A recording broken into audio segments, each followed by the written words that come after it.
So, an article in The Economist spoke about the similarities between the US savings and loan crisis and the current state of the Chinese banking sector. Now, the savings and loan crisis wreaked havoc on America's banks for years. Beginning in the mid 1980s, a mix of aggressive lending, poor risk controls, and property downturn led to the collapse or consolidation of over 1,000 small lending institutions over a 10-year period.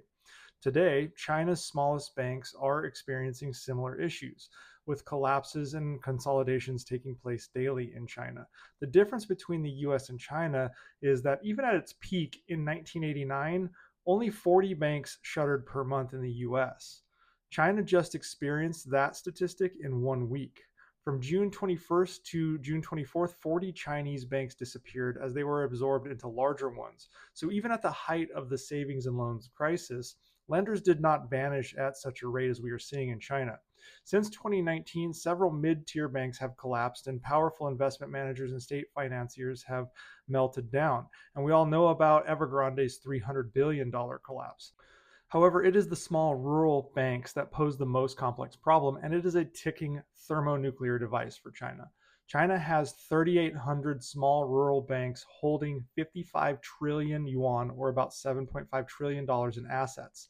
This is 13% of its total banking system, and it is poised to collapse due to mismanagement and accumulating vast amounts of bad loans.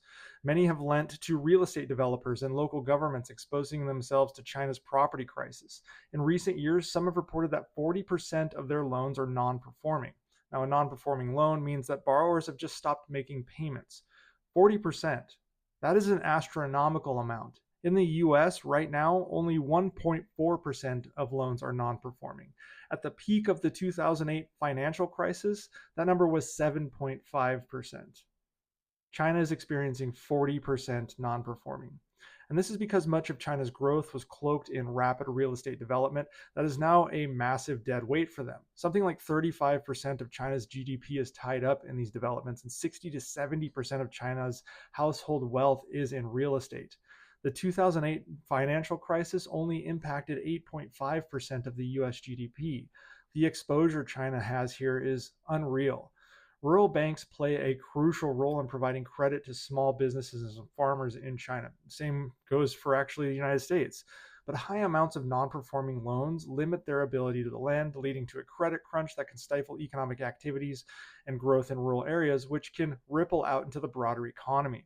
The insolvency of rural banks can spread to other parts of the financial system. As these banks default or collapse, it can lead to a loss of confidence in the banking sector, potentially causing bank runs and further destabilization. Limited access to credit can lead to business failures and reduced agricultural productivity, increasing unemployment and poverty in rural communities. All of this leads to social instability, which is a major concern for Xi Jinping. If you remember in 2022, there was a freezing of assets in just one of China's provinces, and it caused a bank run across the country, leading to protests and police crackdowns. It is going to be difficult for China to fix this, if they can at all. Many of these banks were established to serve small businesses, especially in China's poorest areas.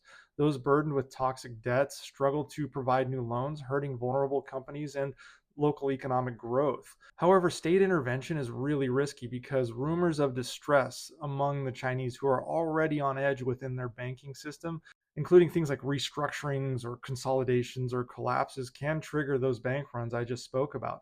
One solution has been to recapitalize these banks. Local governments are issuing special purpose bonds to bail them out. One province seems to be an experiment. Liaoning, which is a province in northeast China, injected 17% of special purpose bonds proceeds into banks. And they've been doing this since December of 2020. Now, this helps with short-term liquidity, but it means that this money is being taken from somewhere else, normally social programs like healthcare.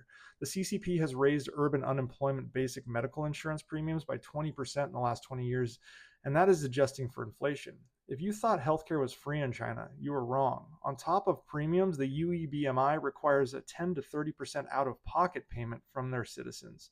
These increases were caused by rising healthcare costs, which meant that 25 million people stopped paying into the program. Much of this because China is having to divert funding from its social welfare programs to prop up the financial sector and build a bigger military, honestly. The other avenue China is using to get funding is selling their foreign reserve holdings. So when you see the China shills say that China is selling its US bonds, the US dominance is over, no, it's the exact opposite, frankly. They're selling because they need the money to prop up their failing financial system. Liaoning, that province I spoke about just a minute ago, is also central to China's strategy here. They're using it as a test bed, and that strategy is making the debt disappear. Of the 40 institutions that recently vanished, 36 were in Liaoning, and they were absorbed into a new lender, the Liaoning Rural Commercial Bank, that was just created out of thin air as a trash bin for bad banks. Since it was established last fall, 5 other institutions have been set up for similar purposes in other provinces, with more expected to come. China says that fewer larger banks will be easier for regulators to oversee. However, this approach merely combines many bad banks into fewer larger problematic ones.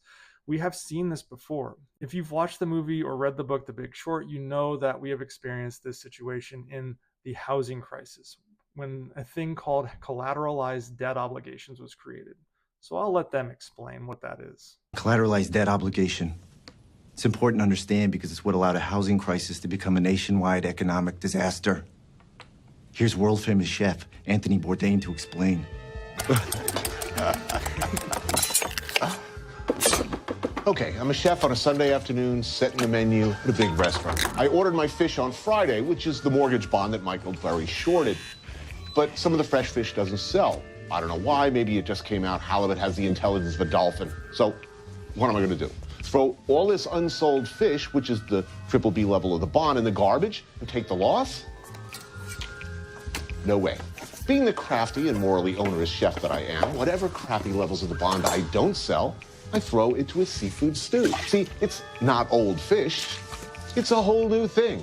And the best part is they're eating 3-day-old halibut. That is a CDO. But instead of houses, China is now doing it with banks, rolling up bad debt into tranches. Then the CCP forces big banks to take them on. It's essentially kicking 7 trillion cans down the road.